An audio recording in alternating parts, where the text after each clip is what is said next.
பயத்தை எப்படி போக்குறது அல்லது பயத்தை எப்படி விரட்டுறது, அதை பற்றி நம்ம இந்த வீடியோவில் பார்ப்போம். முதல்ல பயம் எப்படி உருவாகுது. பயத்தை பற்றி பேசுகிறதுக்கு முன்னாடி ஒரு விஷயத்தை நம்ம ஆழமாக மனசில் பதிய வைக்கணும். எந்த பிரச்சனையாக இருந்தாலும், எந்த சூழ்நிலையாக இருந்தாலும் அதிலிருந்து சமாளித்து நம்ம மீண்டும் வருவோன்றதை ஆழமாக மனசுக்குள்ளே நம்ம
நமக்கு உதவி செஞ்சவங்க அல்லது நமக்கு கடன் கொடுத்தவங்க அவங்க திருப்பி கேட்கும்போது நம்மளால் செய்ய முடியலன்னா அது ஒரு சங்கடமான சூழ்நிலையை உருவாக்கும். அதுபோல் நேரத்தில் நம்ம உண்மையாகவே நம்மளுடைய சூழ்நிலையை சொல்லி காலவாசம் வாங்கலாம், இல்லை எப்போ செய்ய போகிறோன்ற விஷயத்தை அவங்கள்ட்ட போய் சொல்லிட்டு வரலாம். அப்படி செய்கிறதன் மூலிமா அவங்க நம்ம மேலே வச்சுருக்க மரியாதையும் காப்பாற்றிக்கலாம். அதுபோல் செய்கிறதால அங்கே பயத்துக்கோ பதட்டத்துக்கோ வேலை இல்லாமல் போயிடும்.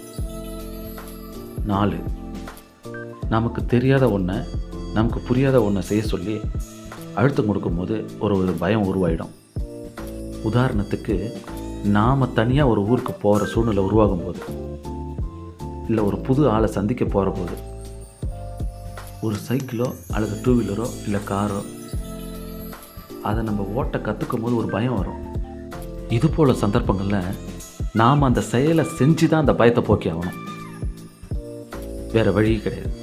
செயலை செஞ்சு பயத்தை போக்கிக்கிறது. நாம் ஸ்டெடியாக இருந்தால் மட்டும்தான் பயத்தை வெல்ல முடியும். அதுக்கப்புறம் தான் மற்ற விஷயம்.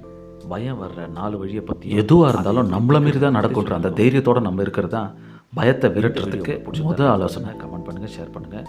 மறக்காமல் நம்ம தமிழ் மோட்டிவேஷன் வேர்ல்டு சேனலை சப்ஸ்கிரைப் பண்ணுங்கள். நன்றி, வணக்கம்.